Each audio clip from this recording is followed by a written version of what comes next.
प्रश्न है, पूरे देश उत्तर प्रदेश की ओर देख रहा है। मैं आपसे पूछना चाहता हूं, आने वाले चुनाव में उत्तर प्रदेश से देश की जनता को उत्तर मिलेगा कि नहीं मिलेगा?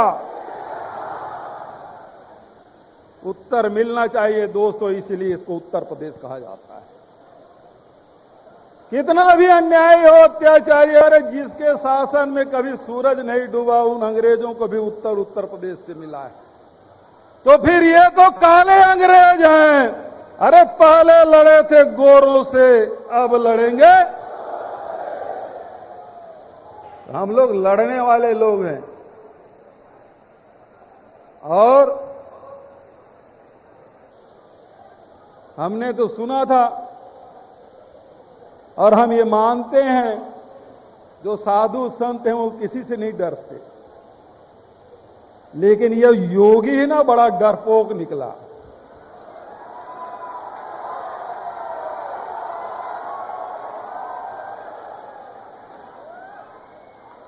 ये योगी है, बड़ा डरपोक निकला। वो हमारे दलितों से डरते हैं, वो हमारे किसानों से डरते हैं, हमारे नौजवानों से डरते हैं और पुलिस को आगे करते हैं। अरे इस डरपोक एक महिला प्रियंका गांधी वाड्रा से डर गया, उसे लखीमपुर तक। इतना बड़ा डरपोक उत्तर प्रदेश का मुख्यमंत्री होगा, मैं नहीं जानता था। लखनऊ के बारे में उनके तो अंदाज बिल्कुल अलग है स्वागत करने का। पहले आप करते ट्रेन छूट जाती है, ऐसे वहां के सम्मान करने का तरीका। जब मैं छत्तीसगढ़ से रायपुर से चल के लखनऊ पहुंचा, एयरपोर्ट से बाहर जाने नहीं दिया। मैंने कहा मैं अपने नेता प्रियंका जी से मिलने जाना चाहता हूं, मैं अपने प्रदेश कांग्रेस कमेटी के साथियों से मिलने जाना चाहता हूं लखनऊ। वो बोले एयरपोर्ट से बाहर नहीं निकल सकते। इतना डरपोक, इतना डरा हुआ इंसान हमने नहीं देखा था। अरे योगी जी हमारे छत्तीसगढ़ में एक बार नहीं 10 बार आए, हमने कभी नहीं रोका उसको। और अभी भी मैं कहता हूं आए छत्तीसगढ़ में, और छत्तीसगढ़ में आएंगे भी कैसे, किस मुंह को लेकर आएंगे? उन्होंने कहा था किसानों का आय दुगुना करेंगे, लेकिन कहीं नहीं हुआ।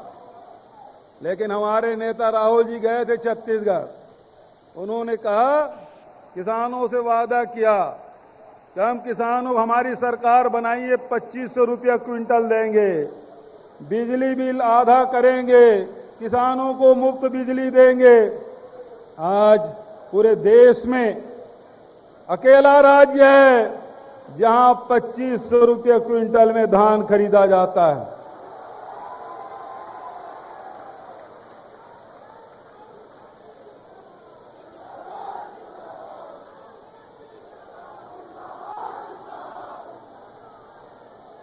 ये लोग केवल जुमलेबाजी करते हैं, किसानों के हित नहीं करते। हम रोड़ा लगाया गया कि आप यदि समर्थन मूल्य से 1 रुपया भी ज्यादा देंगे तो आपका चावल नहीं खरीदा जाएगा। हमने अभी 9,000 रुपया प्रति एकड़ 22 लाख किसानों को दे रहे हैं।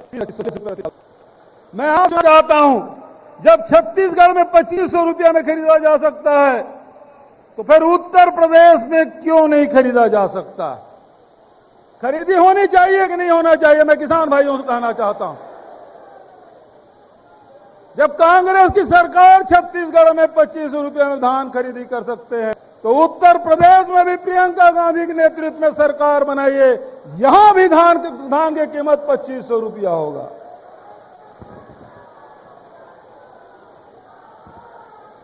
आदरणीय साथियों, ये जुमलेबाजों की सरकार कभी कहते हैं आय दुगुनी करेंगे, कभी कहते हैं 15 लाख रुपया देंगे, कभी और कुछ बात करते हैं। आदरणीय साथियों, ये केवल धर्म के नाम से लड़वाना जानते हैं। क्यों लड़वाते हैं जानते हैं? ये गुर उन्होंने अंग्रेजों से सीखा, फूट डालो राज करो। और ये उस समय से लड़ाई चली आ रही है, एक तरफ अंग्रेज के मानने वाले, दूसरा महात्मा गांधी के एक लाइन महात्मा गांधी का, दूसरा लाइन अंग्रेजों का।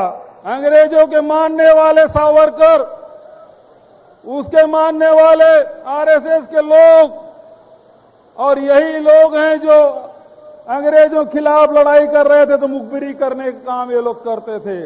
और दूसरे तरफ महादेव गांधी ने किसान की लड़ाई लड़ी, नेहरू जी ने किसानों की लड़ाई लड़ी, पटेल जी ने किसानों की लड़ाई लड़ते हुए देश की आजादी दिलाई। तो एक लाइन अंग्रेजों की है, दूसरे लाइन कांग्रेस और गांधी की है। वो अभी भी है।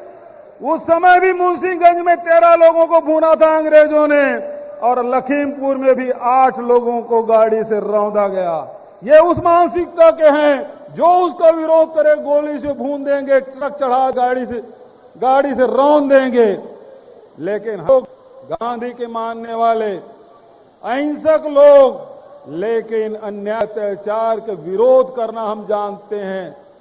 आपने देखा कि किस प्रकार से सोनभद्र में आदिवासियों के खिलाफ लड़ाई लड़ी गई, प्रियंका जी को वहां गिरफ्तारी देना पड़ा।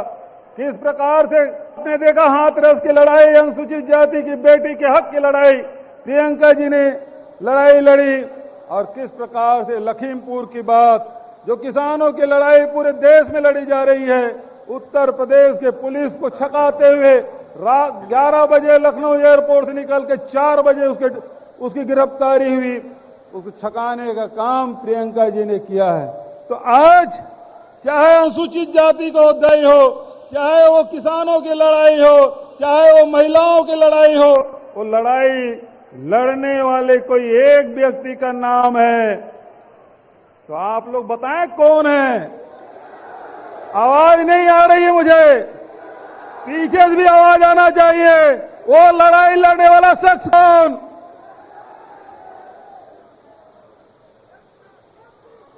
एक तरफ आपके हक अधिकार के लड़ने वाले लोग हैं, दूसरे तरफ धर्म के नाम से लड़ाने वाले लोग हैं।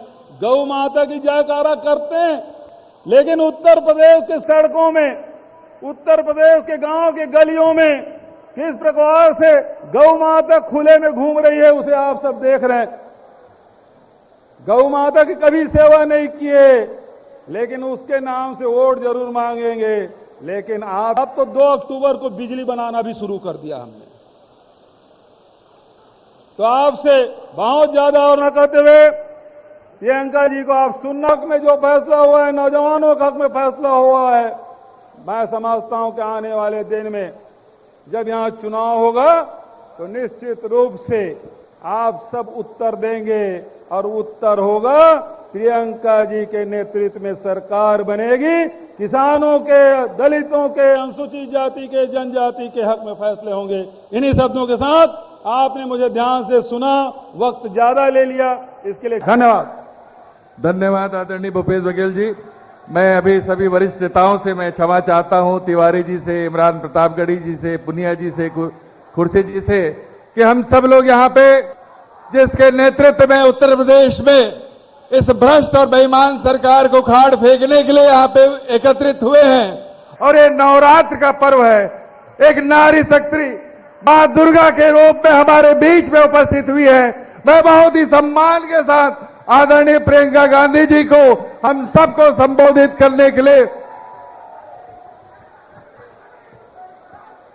मैं आमंत्रित करता हूं। इसके बाद जो है बहुत ही सम्मान के साथ इमरान जी जो है आभार प्रदर्शन करेंगे और उनके नब्ज भी सुनेंगे। प्रियंका गांधी।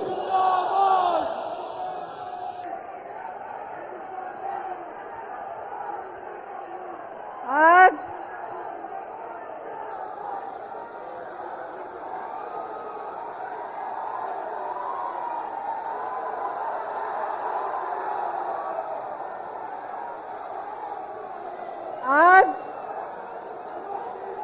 नवरात्रि का चौथा दिन है। मैं व्रत हूं तो मैं माँ की स्तुति से शुरू करना चाहती हूँ।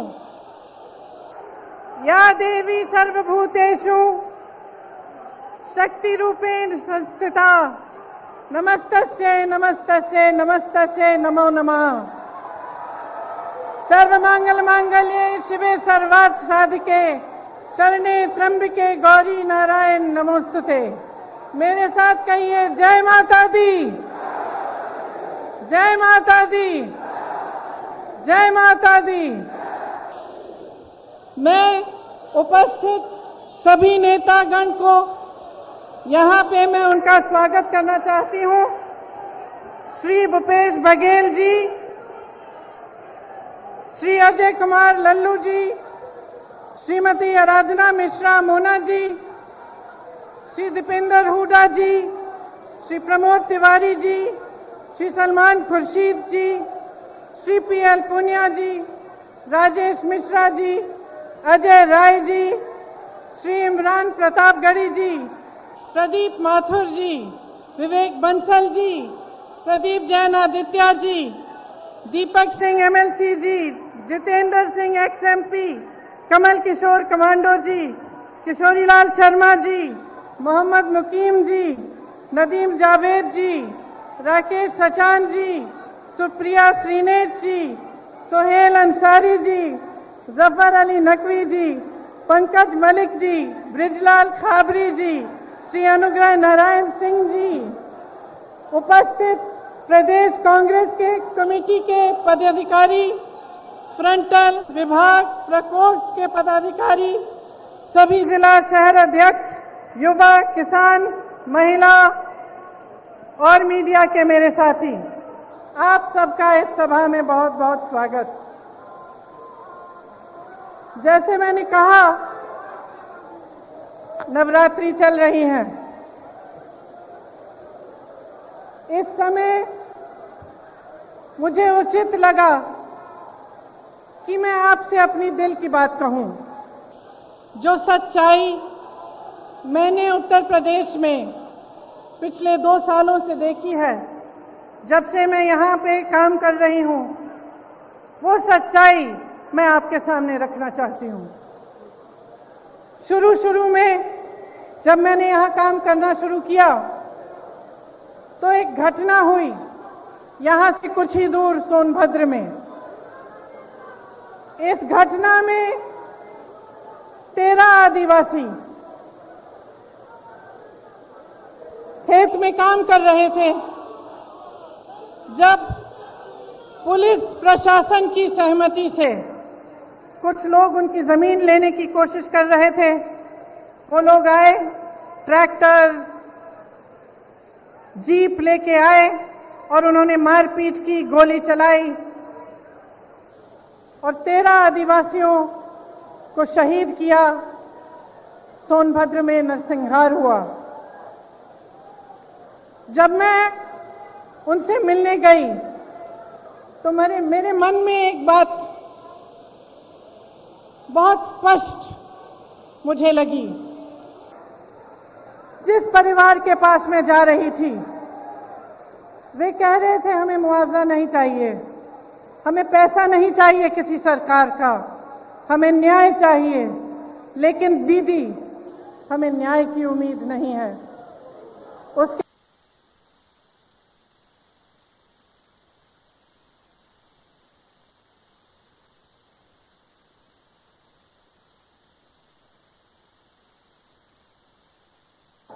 उनके पिताजी ने मुझसे कहा कि उनको घर के बाहर निकालकर उन्हें पीटा गया था, उनके बच्चों को धमकाया गया था, उनकी 9 साल की एक पोती को धमकाया गया था, लेकिन उनको न्याय की कोई उम्मीद नहीं थी। वे सिर्फ न्याय चाहते थे, लेकिन न्याय की उम्मीद नहीं थी उन्हें। उन मामलों में भी भाजपा के एक पूर्व विधायक, भाजपा के एक प्रधान के बेटे, भाजपा के एक कार्यकर्ता, तीनों मामलों में वे इन्वॉल्व थे। उसके बाद कोरोना हुआ। कोरोना के समय जहां जहां से रिपोर्ट आई, वहां से वही रिपोर्ट आई कि जनता त्रस्त है, परेशान है और सरकार मदद के बजाय आक्रामक हो गई है। जो भी सुविधाएं थी, अगर कोई कहता था कि मेरे पास सुविधा नहीं है, मेरे पास ऑक्सीजन नहीं है, कोई अस्पताल ने कह दिया कि ऑक्सीजन खत्म हो रहा है, तो सरकार उन पर आक्रमण कर रही थी।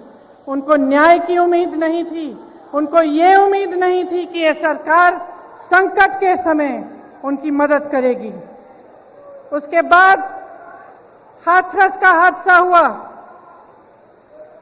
जिसमें आप सब ने देखा कि सरकार ने अपराधियों पर आक्रमण नहीं किया, सरकार ने अपराधियों को नहीं रोका, सरकार ने परिवार के सदस्यों को अपनी बेटी को की चिता जलाने से रोका।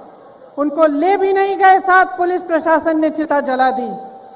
उस परिवार ने भी मुझे कहा कि दीदी हमको न्याय चाहिए, लेकिन न्याय की हम उम्मीद नहीं रख सकते। आज लखीमपुर खेरी में जो हुआ, पिछले हफ्ते से हम देख रहे हैं। इस देश के गृह राज्य मंत्री के बेटे ने अपनी गाड़ी के नीचे, अपनी जीप के नीचे 6 किसानों को निर्ममता से कुचल दिया और सब परिवार, 6 के 6 परिवार ये कहते हैं कि हमें पैसे नहीं चाहिए, हमें मुआवजा नहीं चाहिए, हमें न्याय चाहिए। लेकिन हमें न्याय दिलवाने वाला इस सरकार में हमें नहीं दिख रहा है। आपने देखा कि सरकार पूरी तरह से उस मंत्री और उस मंत्री के बेटे के बचत में लगी रही। पुलिस और प्रशासन विपक्ष के नेताओं को रोकने में लगी थी। जब मैंने रात में वहां जाने की कोशिश की, तब हर सड़क पे पुलिस थी, मुझे रोकने की कोशिश की। तमाम पुलिस के घेरे थे, नाकाबंदियां थी। जो परिवार है, पीड़ित परिवार है, उनके घरों में उन्हें नजरबंद किया गया, लेकिन अपराधी को पकड़ने के लिए एक भी पुलिस वाला नहीं निकला। अपराधी के घर में उन्होंने निमंत्रण भेजा कि आप आकर हमसे बात करिए। आपने किसी भी देश में, दुनिया के किसी भी देश में या इस देश के इतिहास में आपने कभी ऐसा देखा है कि एक आदमी 6 किसानों को कुचल दे, 6 लोगों की हत्या कर दे और उसको पुलिस निमंत्रण दे रही है कि आइए हमसे बात करिए? आपने कहीं ये देखा है? बताइए।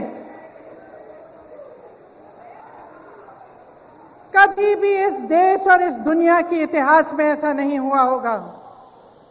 यहाँ के मुख्यमंत्री मंच पे बैठे हुए उस मंत्री का बचाव कर रहे हैं जिसके बेटे ने ऐसा काम किया है। जो प्रधानमंत्री लखनऊ आ सकते थे प्रदर्शन को देखने के लिए, उत्तर प्रदेश के प्रदर्शन को देखने के लिए, आजादी के प्रदर्शन को देखने के लिए, वो 2 घंटे की दूरी पर लखीमपुर खेरी नहीं जा सकते थे उन किसानों के हाथ पकड़ने के लिए, उनके आंसू पोंछने के लिए। ये आजादी किसने दी?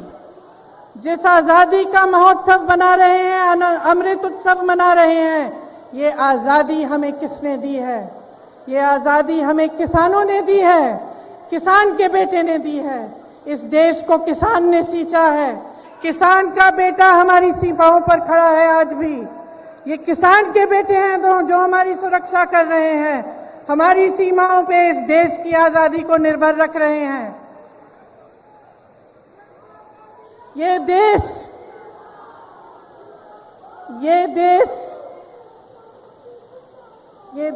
क्या है? ये देश एक आस्था है, एक उम्मीद है। इसी न्याय की उम्मीद पर इस देश को आजादी मिली। जब महात्मा गांधी जी आजादी की लड़ाई लड़ने के लिए गए तो उनके दिल में यह था कि मेरी जनता को, मेरे लोगों को, मेरे देश के किसानों, दलितों, मेरे देश की महिलाओं को, देश के गरीबों को न्याय मिलना चाहिए। न्याय पर हमारा संविधान आधारित है, लेकिन इस देश में न्याय की उम्मीद सब छोड़ चुके हैं। तो मैं आपसे कहना चाहती हूं कि जब लखीमपुर खेरी में मैं शहीद नक्षत्र सिंह जी के घर गई, उन्होंने मुझे बताया कि उनका बेटा सीमा सुरक्षा बल में दाखिल हुआ है।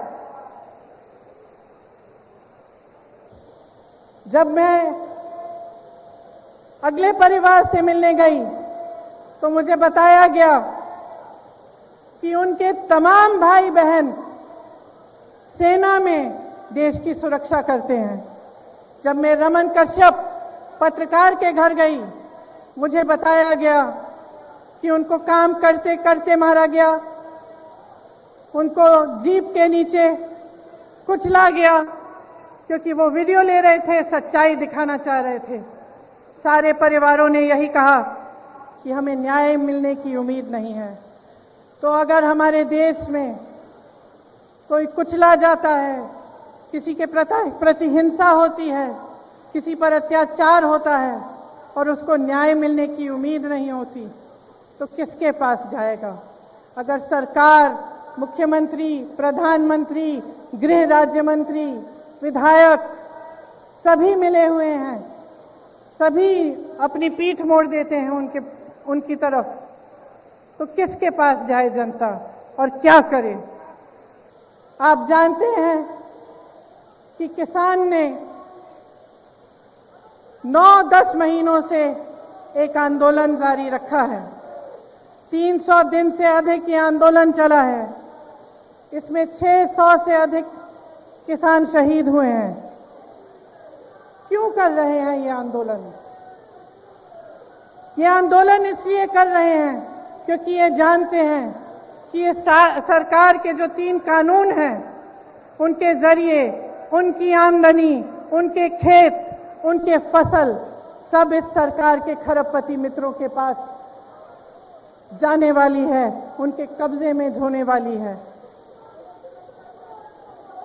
मोदी जी के अरबपति मित्रों ने पिछले साल हिमाचल से सेब 88 रुपए किलो में खरीदा था। इस साल वही सेब 72 रुपए किलो में खरीद रहे हैं और सबकी मजबूरी हो गई है कि वो सेब का दाम घटाएं। किसान की लागत बढ़ गई है क्योंकि फसल की कीमत तय करने का फैसला अब खरबपति कर रहे हैं। इसीलिए मनचाहे ढंग से कीमत घटा दी गई। ये स्थिति पूरे देश में होगी। जब इनके कानून लागू होंगे तो आपकी खेती, आपके फसल सब आपसे छीना जाएगा। मोदी जी ने जो आंदोलन कर रहे थे उन किसानों के बारे में क्या कहा? उन्हें आंदोलनजीवी कहा, आतंकी कहा, योगी जी ने उपद्रवी कहा, धमकाने की कोशिश की। इसी गृह राज्य मंत्री ने धमकाकर कहा